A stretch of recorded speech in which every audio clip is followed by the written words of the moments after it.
इस कार्यक्रम के पुण्यार्जक हैं सौभाग्य कोहिनूर, श्री संजय जैन, श्रीमती ममता Jain, greater Kailash Delhi, Shri Vijendra Jain, Shrimati Nirmal Jain, Gurugram, Shri Rajiv Jain, Shrimati Meenakshi Jain, civil lines Delhi, Shri राजन जैन, श्रीमती मोनिका जैन, जनकपुरी दिल्ली, श्री अनिल जैन, श्रीमती मधु जैन परिवार, पोलो रोड दिल्ली, श्री राजीव जैन, श्रीमती संजुला जैन परिवार, गुरुग्राम।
गुरु राह दिखाते हैं, गुरु शिक्षा देते हैं, गुरु राह दिखाते हैं, गुरु शिक्षा देते हैं।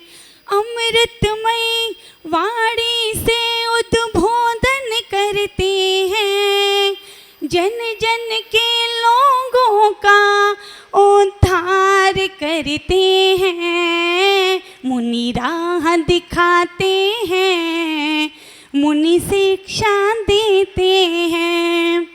चलते फिरते अरिहंते अरिहंते सिद्धों का सुमिरन करते अपने अंदर है। हो नहीं जोड़ी इनने माया, हाँ माया जग का वैभव तो मुनियों ने ठुकराया। 16 कारण भावना को भाते हैं मुनिवर, मोक्ष की सीढ़ी चढ़ने का अब आया है अवसर। मुनि राह दिखाते हैं, मुनि शिक्षा देते हैं, मुनि राह दिखाते हैं, मुनि शिक्षा देते हैं। है कठिन साधना मुनि की, हाँ मुनि की सेवा करते हैं देव भी आकर इनकी। हम बेला तेला करते हैं मुनि संयम को धारण करके रखते हैं। सामायिक में जाकर ध्यान में रहते हैं, छोड़ पाप का घेरा ये तो निज में रहते हैं। मुनि राह दिखाते हैं, मुनि शिक्षा देते हैं। जय बोलिए बाल योगी सौभाग्य सागर महाराज की जय।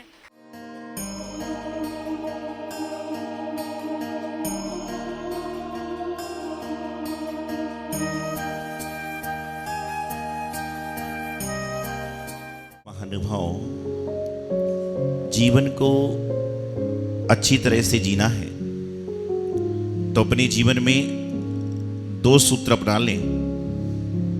पहला तो एडजस्ट और दूसरा एक्सपेक्ट। या तो कहीं भी एडजस्ट हो जाइए या फिर स्वीकार कर लीजिए, तो आप जीवन में दुखी नहीं होंगे। लेकिन वर्तमान में ना तो हम स्वीकार कर पाते हैं और ना हम एडजस्ट हो पाते हैं। और जो इस तरह के व्यक्ति होते हैं जो एडजस्ट नहीं करते, एक्सपेक्ट नहीं करते। जब कोई पिकनिक जा रही हो, कोई धर्म यात्रा जा रही हो, कोई मांगलिक कार्य हो, तो लोग उस व्यक्ति को इनवाइट करने से बचते हैं। क्यों करते हैं? कि पता नहीं ये व्यक्ति वहां पर आएगा तो वहां पर आने के बाद भी क्या करेगा, समस्या को पैदा कर देगा। 50 लोगों की बस कहीं यात्रा पर जा रही है और 2 व्यक्ति ऐसे आ जाएं जो जमीन पर बैठकर भी खड़े खड़े भी यात्रा कर सकते हैं, तो यदि वह लास्ट में भी आ रहे हैं तो कमेटी वाले कहते हैं इनके नाम लिख लो, एडजस्टमेंट टेबल है।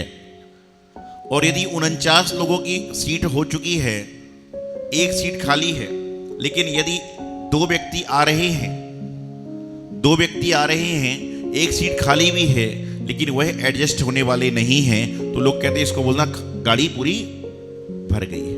क्यों? क्योंकि एडजस्टमेंट जीवन में नहीं है, एक्सपर्ट जीवन में नहीं है। और मैं हमेशा कहता हूं, जो व्यक्ति यहां एडजस्ट नहीं हो पा रहा, वह परमात्मा के दरबार में कैसे एडजस्ट हो पाएगा? और जो यहां एडजस्ट हो गया, वो 3 लोक के त्रिलोकनाथी दरबार में अपने आप एडजस्ट हो जाएगा। तो कोई बड़े आश्चर्य की बात। स्वर्ग कहां पर है? अच्छा, ऐसे कितने लोग हैं जो मोक्ष से जाकर लौट कर आए हैं वापिस? मोक्ष से एक भी नहीं, कोई नहीं आ सकता। अच्छा, ऐसे कितने लोग हैं जो स्वर्ग से आए हैं? और ऐसे कितने लोग हैं जो नरक से आए हैं? आपको तो ये बोलना चाहिए भाई हम तो अच्छी गति से आए हैं, जब जाकर हमें जैन कुल की पर्याय मिली। इसका मतलब पिछले जन्म में हम अच्छी पर्याय में होंगे, पुण्य किया होगा, जब जाके जैन कुल में जन्म मिला और आपके भाव सम्यक दर्शन के हुए। नहीं तो जैन कुल में जन्म लेने के बाद हर व्यक्ति मंदिर वाला नहीं है। इस मंदिर के आसपास इतने लोग थोड़ी ना है। यदि इस मंदिर के आसपास 3-4 किलोमीटर में रहने वाले लोग अभिषेक करने हर घर से एक व्यक्ति आए, तो महिलाओं को तो जगह भी नहीं मिलेगी, मंदिर खाली पुजारियों से भर जाएगा। और सारी महिलाएं आ जाएं अभिषेक करने, तो पुजारी फिर अंदर ही चिपके रहेंगे, उनको बाहर आने भी नहीं मिलेगा। महिलाएं अभी पूजन करने आ जाए, मतलब मंदिर की व्यवस्था है, तो पूजन करने आ जाए तो क्या होगा कि अभिषेक वाला अंदर ही रह जाएगा, बाहर वाला बाहर ही रह जाएगा। लेकिन हर व्यक्ति का पुण्य नहीं ना। यहाँ बहुत सारे लोग बैठते हैं, डेली पैंट शर्ट में बैठते हैं, अभिषेक देखते हैं, लेकिन जिस दिन उनके जीवन का पुण्य होता है, भाग्य होता है, सौभाग्य का उदय होता है, वह धोती दुपट्टे पहनकर भगवान के चरणों को स्पर्श करते हैं। नहीं तो क्या होता है, बाहर ही खड़े रहते। तो जीवन को आनंदित बनाना है, जीवन को अच्छी क्रियाओं में ले चलना है, जीवन को अच्छे कार्यों में चलना है, तो हमें क्या करना पड़ेगा? जीवन में 2 चीजों को अपनाना ही पड़ेगा। क्या 2 चीजें? या तो एडजस्ट करो या एक्सपेक्ट करो। या तो अपने आप में सम्मिलित होना सीख जाइए, और या तो उसको स्वीकार कर लो। और जिस व्यक्ति ने स्वीकार करना सीख लिया, जिस व्यक्ति ने उसमें एडजस्ट होना सीख लिया, उस व्यक्ति को जीवन में कहीं कोई तकलीफ नहीं आती है। आज हमें तकलीफ क्यों है? हमें तकलीफ क्यों है? क्यों है बताइए? क्यों है? क्योंकि हम लोग जो है हर व्यवस्था को अपने अनुरूप बनाने का प्रयास नहीं करते। एडजस्टमेंट हमारे जीवन में है। आप भगवान के मंदिर में आ रहे हैं, कितनी भी गर्मी पड़ रही है, लेकिन आपने यहाँ पर मंदिर में आने का भाव बनाया, तो गर्मी है, सर्दी है, बरसात है, आप मंदिर आते ही हो। ऐसा कोई व्यक्ति है क्या जो सबसे पहले आता है और मंदिर का ताला खोलता है? कोई जैनी व्यक्ति है? कोई भी नहीं होगा। आप में से किसी व्यक्ति को चाहिए कि सबसे पहले मंदिर का ताला माली ना खोले, बल्कि जैन समाज का कोई व्यक्ति खोले, क्योंकि रात भर के जो पुण्य परमाणु भगवान के एकत्रित होते हैं वह उसके अंदर आ जाते हैं। प्रयास करना चाहिए। थोड़े 15 मिनट पहले आ जाओ ना, आप 15 मिनट पहले आ जाओ, क्योंकि भगवान जो रात भर के जो पुण्य परमाणु इकट्ठे होते ना, पुण्य परमाणु तो 24 घंटे मिल रहे हैं, लेकिन उस समय जैसे ही दरवाजा खुलता है, जैसे बद्रीनाथ का कपाट खुला, कल शाम को भैरवती में चर्चा भी चल रही थी, कौन सी 24 अप्रैल को, 27 अप्रैल को पहुंच गए थे बोले पिछले साल। तो बद्रीनाथ का कपाट खुलता है तो लोग पहले दिन क्यों पहुंचते, मुनि महाराज जी वगैरह सारे, कितने दिनों से कपाट खुला है तो उनके पुण्य परमाणु बरगणाएं हमारे अंदर आ जाएं। तो इसी प्रकार से जिन मंदिर का सबसे पहले द्वार का उद्घाटन यदि प्रयास करो कि जैनी व्यक्ति करे तो उसको कितने पुण्य की अनुमोदना हो जाए और कितने पुण्य उसके जीवन में आ जाए। तो जीवन को सुखी बनाना है तो हमें अपनी क्रियाओं पर, अपने कार्य पर और अपने वार्तालाप पर ध्यान देना आवश्यक है। आपकी क्रिया क्या है? आपकी क्रिया यदि सम्यक को बढ़ाने वाली है तो यह शुभ क्रिया है, और यदि आपकी क्रिया से सम्यक में दूषण लग रहा है, सम्यक दर्शन दूषित हो रहा है, तो यह क्रिया कहीं ना कहीं आपको नुकसान देने वाली है। भोजन हर महिला बनाती है, लेकिन कोई महिला यदि भोजन में नमक ज्यादा डाल दे तो क्या होता है? वह भोजन में दूषण हो जाता है। और यदि नमक, मिर्ची, जीरा, धनिया सब बराबर डाल दे तो यह भोजन का आभूषण हो जाता है। तो क्या है? भोजन की क्रिया तो दोनों कर रहे हैं, लेकिन एक व्यक्ति नमक ज्यादा डालकर भोजन को दूषित करता है और एक व्यक्ति सब बराबर मात्रा में डालकर भोजन को आभूषित कर देता है और आभूषणमय बना देता है। लगातार पिछले 4-5 दिनों से रोज हम सुन रहे हैं, और मुझे प्रसन्नता होती है कि शाम को जब ये लोग आते ना तो बोलते हैं महाराज जी आपने ये बात अच्छी बोली थी। तो मैं सोचता हूँ 2-4 तो ध्यान से सुन रहे हैं, बाकी भी सुनते होंगे, लेकिन जब होता है ना, जब हम लोग टीचर पढ़ाता रहता है और साल में जब एनुअल एग्जाम होता है और उसमें स्टूडेंट अच्छे मार्क्स से पास होते हैं तो टीचर को भी लगता है कि मेरा पढ़ाना सार्थक हो गया। तो उसी प्रकार से मैं सोचता हूँ कि प्रातःकाल में बोल रहा हूँ, दोपहर में बोल रहा हूँ, संध्या काल में बोल रहा हूँ, 3-3 बार बुलवाते हो मुझसे आप, और उसके बाद में शाम को एक व्यक्ति भी आके बोला कि मुझे जीवन में मैंने उतार लिया, तो मुझे लगता है कि मेरा बोलना सार्थक हो गया। क्योंकि बोल तो हम रहे हैं, हर समय बोल रहे हैं, प्रति क्षण बोल रहे हैं, प्रति पल बोल रहे हैं, लेकिन जीवन में कितने लोग उतार रहे हैं ये महत्वपूर्ण होता है। और मुझे पता है कि यहाँ पर जितने लोग बैठे हैं ये सारे के सारे जीवन में उतार ही नहीं सकते, क्योंकि कई के मन में उलझन है, कई के मन में परेशानी है, कई के मन में समस्याएं हैं, और कुछ लोग तो बोले हमें तो सुनना है, हमें तो जाना है, तो वो बिल्कुल परेशानी मुक्त है। और जो दुविधा में है कि महाराज जी कब तक खत्म करेंगे, क्यों अनुमान होता है ना कि प्रवचन चालू हो गया तो आधा पौन घंटे तो आराम से है। तो मैं आपको बताना चाहता हूं कि जीवन में अपने आप को सुखी बनाना है तो जैसा माहौल है उसी जगह पर जाकर आप एडजस्ट हो जाओ। जैसा आपके मंदिर का हाल है उसी रूप का आप माहौल बना लोगे तो क्या होगा? आप अपने आप को सुखी पाओगे। लेकिन आपके हाल की व्यवस्था कुछ और है और आपने माहौल दूसरा बना दिया तो दुखी रह जाओगे। जीवन में सुखी होना है तो जैसे माहौल में हो, जैसे हाल में हो, उसी अनुरूप कार्य करने का प्रयास करो तो जीवन का कल्याण हो जाएगा। पूजन प्रारंभ हो चुकी है, पंडित जी ने, संगीतकार जी ने, महाराज ने विनय पाठ पूरा पढ़ दिया और तुम आके चालू हो जाओ जोर जोर से, ये भी थारो होए के, ये भी थारो होए के, तो क्या होगा? पहले तो मैं आपको गौर से देखूंगा, 2 बार देखूंगा, तीसरी बार कहूंगा सरज जी जाके बोल दो भैया। तो क्या होता है कि आपको करना चाहिए विनय पाठ पढ़ो, लेकिन अपने मन में पढ़ के बराबर कर लो, नहीं तो अनुमान आदत होती है। अब देखिएगा, अनुमान आदत होती है, मंदिर की जो घंटी है कौन से समय तेज होती है बताओ?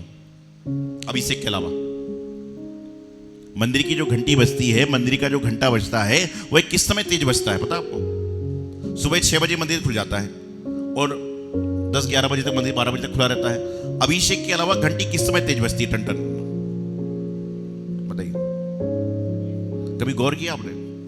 कल से गौर करना। प्रातःकाल 6 बजे चाहे मंदिर की घंटी हो, चाहे मंदिर के अंदर के पुजारी हो, इनकी आवाज होती है रेडियो जैसी। रेडियो था, रेडियो कहां तक सुनता था? यदि रेडियो रख दिया तो कमरे के लोग सुन पाते थे, बाहर बनी जाती है। तो प्रातः 6 बजे मंदिर में कोई होता ही नहीं है, तो पुजारी भी धीरे से बोलता है ये भी थारो होए के, और 6:30 पौने 7 बजे मंदिर लपालप भर गया तो क्या करेगा पुजारी? घंटी भी जोर जोर से तेज बजती है और पुजारी भी क्या कहता है ये भी थारो होए के। तो पहले शुरुआत में रेडियो टाइप से, बाद में टेप रिकॉर्डर टाइप से। टेप रिकॉर्डर होता था कैसेट वाला पहले, उसके बाद में जब 8 साढ़े 8 बज जाएगी, 8 साढ़े 8 बज जाएगी उस समय, और उस समय क्या होगा? जब पूरा मंदिर और भर गया, यहां तक कि महाराज जी का प्रवचन चालू हो रहा है तो घंटी टनाटन बज रही है, सब पीछे मुड़ के देख रहे हैं, फिर मुझे इशारा करना पड़ता भैया कुछ लगा दो इसमें। तो क्या होता है? टनाटन घंटी बज रही है तो क्या होता है? पहले रेडियो, फिर टेप रिकॉर्ड, उसके बाद में सीडी प्लेयर। सीडी प्लेयर होता था ना, थोड़ा जोर से होता है। और यदि 9 साढ़े 9 बजे पूरा कार्यक्रम चालू हो गया, सुई पटक सन्नाटा है, बाहर वालों को लग रहा है सिर्फ महाराज जी प्रवचन दे रहे हैं, अंदर आदमी नहीं है, उस समय आदमी घंटी ऐसी बोलेगा, ओम जय जय जय नमोस्तु नमोस्तु नमोस्तु। ना रेडियो है, ना टेप रिकॉर्डर है, ना सीडी प्लेयर, बल्कि वो तो डीजे प्लेयर का रूप ले लेता है कि वो क्या बोल रहा है, क्या कर रहा है, दूसरों को समझ में नहीं आ रहा। ऐसा होता है, कभी भी आप गौर कर लेना, सुबह 6 बजे से 10 बजे तक मंदिर बैठ के आदमी अपनी महत्वता दिखाता है ना कि मैं भी मंदिर में हूं, क्योंकि इतने सारे लोग बैठे हो, आप मुझे देख रहे हो, मुझे सुन रहे हो, लेकिन जैसे ही घंटी बजती है, सच्चे हृदय से बोलना, आपका दिमाग कहां जाता है? और दूसरी बार घंटी बज गई तो दृष्टि भी आपकी वहीं चली जाएगी, क्योंकि नकारात्मक चीजें हमारे जीवन में बढ़ चुकी हैं। एक ड्रम में 20 किलो दूध रखा हुआ है, बहुत ताजा दूध, और उस 20 किलो दूध को यदि कोई व्यक्ति 100 ग्राम खटाई डाल दे तो क्या होगा? दूध 0 हो जाएगा पूरा का पूरा।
इस कार्यक्रम के पुण्यार्जक हैं सौभाग्य कोहिनूर, श्री संजय जैन, श्रीमती ममता Jain, greater Kailash Delhi, Shri Vijendra Jain, Shrimati Nirmal Jain, Gurugram, Shri Rajiv Jain, Shrimati Meenakshi Jain, civil lines Delhi, Shri राजन जैन, श्रीमती मोनिका जैन, जनकपुरी दिल्ली, श्री अनिल जैन, श्रीमती मधु जैन परिवार, पोलो रोड दिल्ली, श्री राजीव जैन, श्रीमती संजुला जैन परिवार, गुरुग्राम।